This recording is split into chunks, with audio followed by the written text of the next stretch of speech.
Assalamualaikum warahmatullahi wabarakatuh. Perkenalkan, nama saya Raden Arvin Nurdiansyah dengan NIM 50119036. Saya dari kelas Ekonomi Syariah 2J.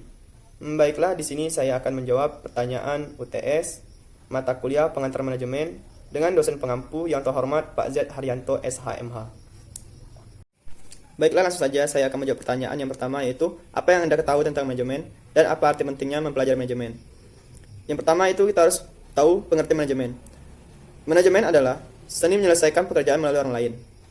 Manajemen sebagai sebuah proses perencanaan, pengorganisasian, pengkoordinasian, dan pengontrolan sumber daya untuk mencapai sasaran secara efektif dan efisien. Harus dipahami juga, manajemen tidak hanya dibutuhkan dalam dunia bisnis, tetapi dibutuhkan untuk semua tipe kegiatan yang diorganisir dalam semua organisasi. Nah, di sini pengertian organisasi adalah bekerja sama untuk mencapai tujuan.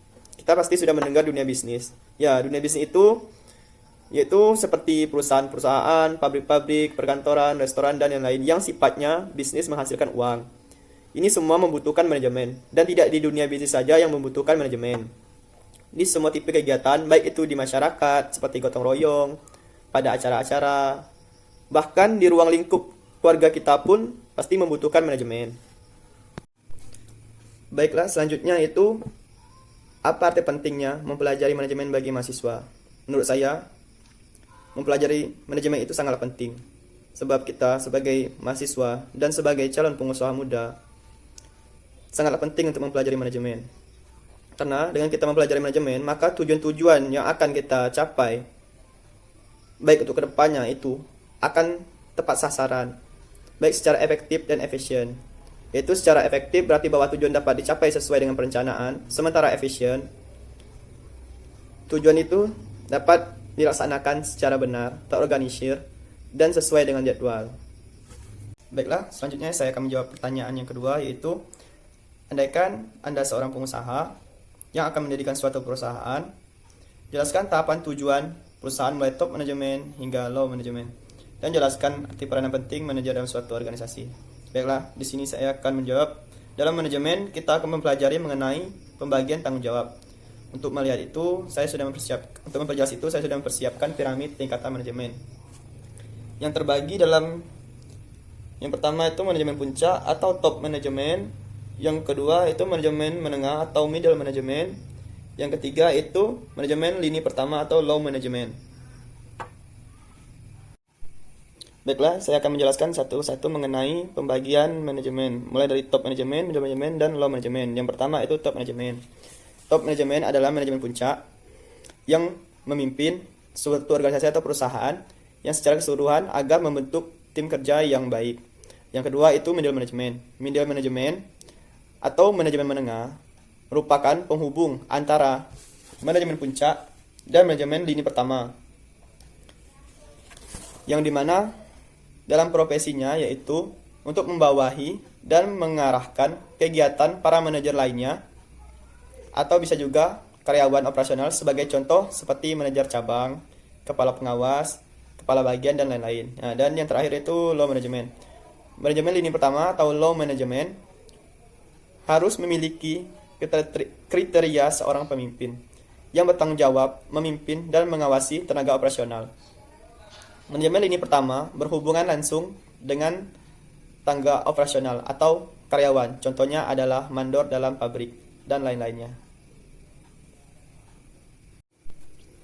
Baiklah, selanjutnya yaitu peranan penting. Jelaskan arti peranan penting manajer dalam suatu organisasi.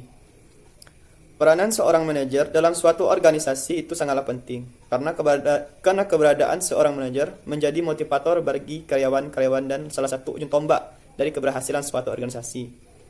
Salah satu tugas atau peranan seorang manajer yaitu harus bisa mengatasi konflik yang ada dalam suatu organisasi yang dipimpinnya, sehingga setiap konflik itu dapat diselesaikan dengan baik dan tidak ada yang merasakan dirugikan.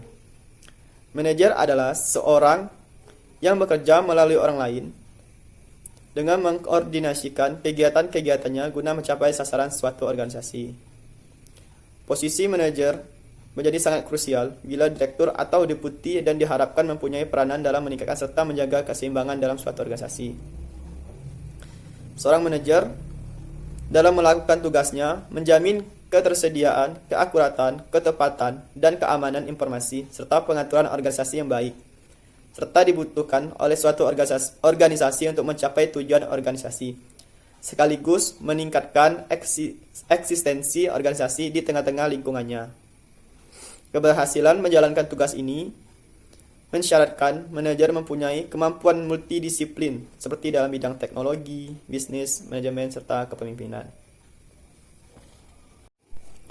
Baiklah, saya akan menjawab pertanyaan yang ketiga, yaitu jika Anda seorang manajer di suatu perusahaan atau profit oriented, langkah dan strategi apa yang saudara ambil dalam menjalankan dan mengamankan usaha yang dimaksud di masa pandemi COVID-19 pada saat ini? Baiklah, langkah dan strategi yang harus diambil oleh seorang manajer, yaitu yang pertama, selalu berpikiran positif dan jangan panik. Jika seorang manajer sudah berpikiran negatif dan panik, maka itu akan berpengaruh buruk pada karyawan-karyawan lainnya. Seperti kita ketahui, manajer adalah seorang panutan dan contoh oleh karyawan-karyawan lainnya. Dan di sini seorang manajer harus selalu memberikan motivasi kepada karyawan-karyawan lainnya. Nah, langkah selanjutnya itu seorang manajer harus berani melakukan perubahan. Yang pertama itu berhubungan dengan kebersihan dan kesehatan. Dan yang kedua yaitu kebutuhan si customer. Nah, di sini seorang manajer harus mengetahui apa menjadi kebutuhan utama seorang customer pada saat terjadinya penyebaran virus corona ini. Nah, disitulah akan dapatnya suatu peluang. Dan ketiga itu harus menyiapkan harga dan pricing. Ya, pasti harga dan pricing itu akan berpengaruh pada saat terjadinya penyebaran virus corona ini. Nah, dan yang keempat itu pelayanan atau service. Nah, pada saat terjadinya virus corona ini, pelayanan harus lebih ditingkatkan, terutama terhadap si customer. Agar si customer percaya bahwa produk yang kita produksi ini bebas dari kontaminasi virus corona. Nah, dan yang terakhir itu komunikasi.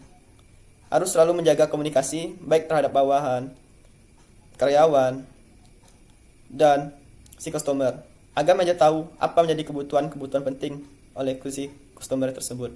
Baiklah, itulah jawaban yang dapat saya sampaikan. Lebih dan kurangnya saya mohon maaf. Saya akhiri, wabillahi taufiq wal hidayah. Wassalamualaikum warahmatullahi wabarakatuh.